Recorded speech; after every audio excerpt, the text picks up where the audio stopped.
So we talked about self-awareness being an access point to see other parts of ourselves.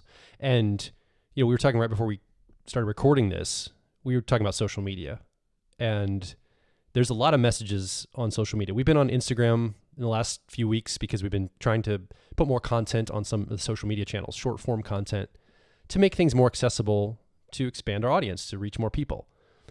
And I've noticed what I did is through our account, Personality Hacker account, we started to follow a lot of personal growth coaches and people in the personal growth, I would say, industry, or that want to do this. And so there's a lot of inspirational messages.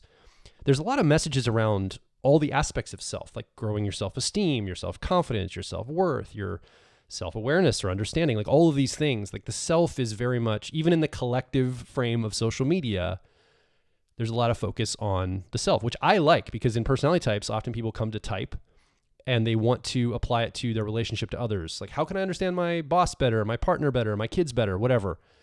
And we've found that pushing ourselves to continue to refocus on the self using the personality tool, the lens of personality types, has been very powerful for us in our personal life, for the people we coach, and all of these things.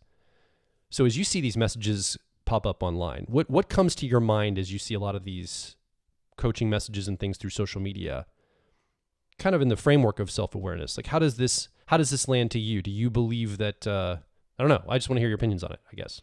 Yeah. Well, and I even mentioned before that I do see a theme, and I guess, I mean, I always hesitate to say things because it sounds judgmental when I'm actually not being judgmental about it at all. But you're creating distinctions about things. Yeah, exactly. And definitions. That's all we're doing here. I'm going to slice some things out and try to create some definitions and some, yeah. A side note, this is why introverted thinking, accuracy, we've nicknamed accuracy, can sometimes feel divisive or caustic, because the act of making a distinction or definition itself can sometimes to people feel attacking, like you're judging them.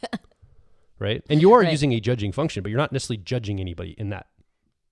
Right. Yeah. So here I go, not judging, but making distinctions. In Instagram, now I'll just be radically honest. I'm not a big fan of social media. Like I really don't like most of it. The only one that I'm really on is Twitter. And I think it's because Twitter is a very introverted thinking space. It's like, here's 280 characters to give you my opinion on something and I'm out, right? And now I bounce. So Twitter is the only one that I have any personal relationship to. All the rest of them are entirely business oriented, and I've played around with all of them, and they're just not my jam for the most part. So I haven't really had my finger on the pulse of the impact that a lot of these different styles of social media have on individuals. And what's interesting is I think that it makes me think of Homer Simpson's statement about beer. He's like, beer, the cause of and solution to all of life's problems, which I think is a fantastic statement about social media.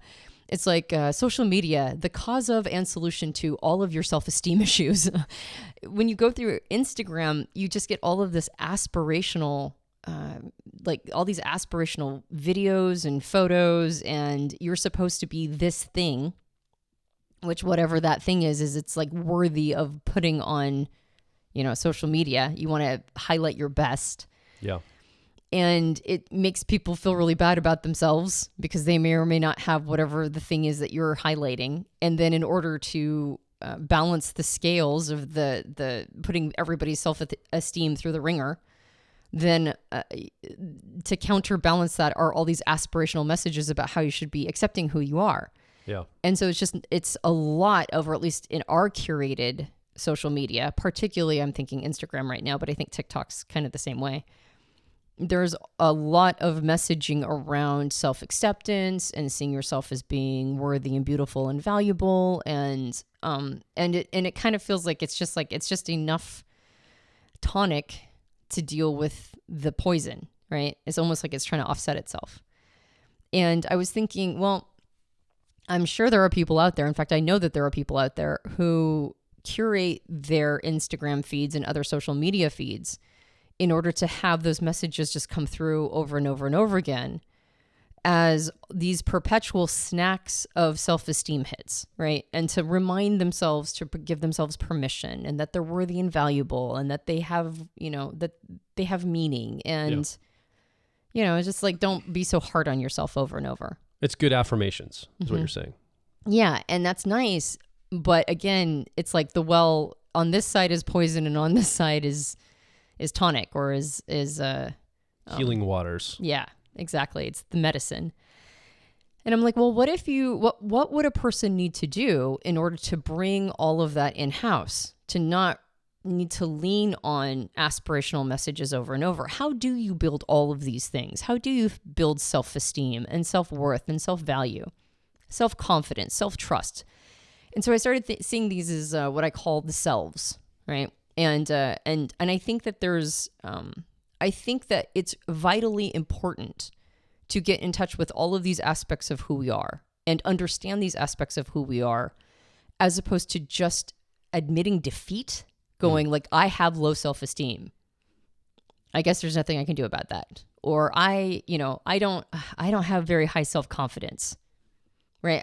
I guess I got to go look at an aspirational message on Instagram to buoy that up. Right. Like, how does one get self-confidence? How does one build self-value or self-worth? How do you do that, as opposed to looking at somebody telling you you're allowed to have it?